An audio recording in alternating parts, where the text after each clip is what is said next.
தங்களோட டிவோர்ஸ்க்கு அப்புறம் வந்த விமர்சனங்கள் பற்றி ஜிவி பிரகாஷ் பதிவு ஒன்று போட்டிருக்காங்க. அது இப்போ சோசியல் மீடியாவில் வைரலாகி வந்துட்டு இருக்குது.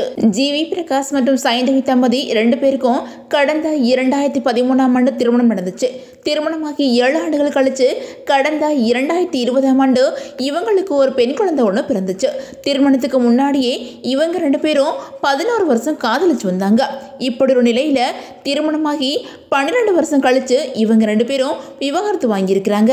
இந்த நிலையில இவங்களோட இந்த அறிவிப்புக்கு அப்புறம் பலரும் பலவிதமாக கமெண்ட் பண்ணி வந்துட்டு இருக்கிறாங்க. அதாவது ஜிவி பிரகாஷ் தன்னோட படங்கள்ல ஹீரோயின் கூட அதிகமாக நெருங்கி பழகி வந்ததுதான் டிவோர்ஸ்க்கு முக்கிய காரணம் அப்படின்னு ஒரு சிலர் குழந்தையை பற்றி ஜிவி கொஞ்சமாவது யோசிச்சிருக்கலாம் அப்படின்னு பலவிதமாக கமெண்ட் பண்ணிட்டு வராங்க. இந்த நிலையில ஜிவி பிரகாஷ் இந்த விமர்சனங்களுக்கு பதிலடி கொடுக்குற விதமாக தன்னோட சோசியல் மீடியா பக்கத்தில் ஒரு போஸ்ட் போட்டிருக்காங்க. அதில் அவங்க என்ன சொல்லியிருக்காங்க அப்படின்னா, புரிதலும் போதுமான விவரங்கள் இல்லாமலும் அனுமானத்தின் பேரில் 2 மனங்கள் இணைகிறது பிரிகிறது பற்றி பொது வெளியில் விவாதிக்கப்படுறது துரதிருஷ்டவசமானது. பிரபலமான நபராக இருக்கிறதுனாலேயே ஒருத்தரோட தனிப்பட்ட வாழ்க்கைக்குள்ள அத்துமீறி நுழைஞ்சு தரம் தாழ்ந்த விமர்சனங்கள் வைக்கிறது ஏற்புடையது இல்லை.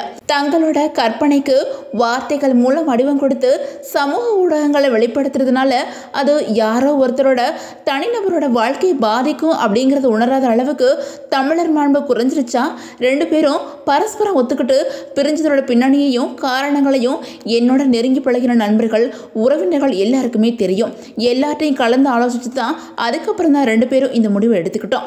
எங்களை பிரபலங்களாக உருவாக்கின உரிமையிலேயோ அல்லது என்னோட தனிப்பட்ட வாழ்க்கை மீது தங்களுக்கு இருந்த பேரன்பின் வெளிப்பாடாகவோ தங்களோட ஆதங்கமான விமர்சனங்கள் இருந்தாலும் சம்மந்தப்பட்டவங்களோட மனசை அது ரொம்ப காயப்படுத்துது அப்படிங்கிறது உணர்த்து தான் இதை பதிவிடுறேன். ஒவ்வொரு தனி மனிதனோட நியாயமான உணர்வுக்கும் மதிப்பு கொடுங்க. தங்களோட பேரன்புக்கும் ஆதரவுக்கும் என்னோட நெஞ்சார்ந்த நன்றி அப்படின்னு சொல்லியிருக்கிறாங்க. இப்போ ஜிவி பிரகாஷ் பதிவிட்ட இந்த பதிவு தான் சோசியல் மீடியாவில் அதிகமாக வைரலாகி வந்துட்டு இருக்குது.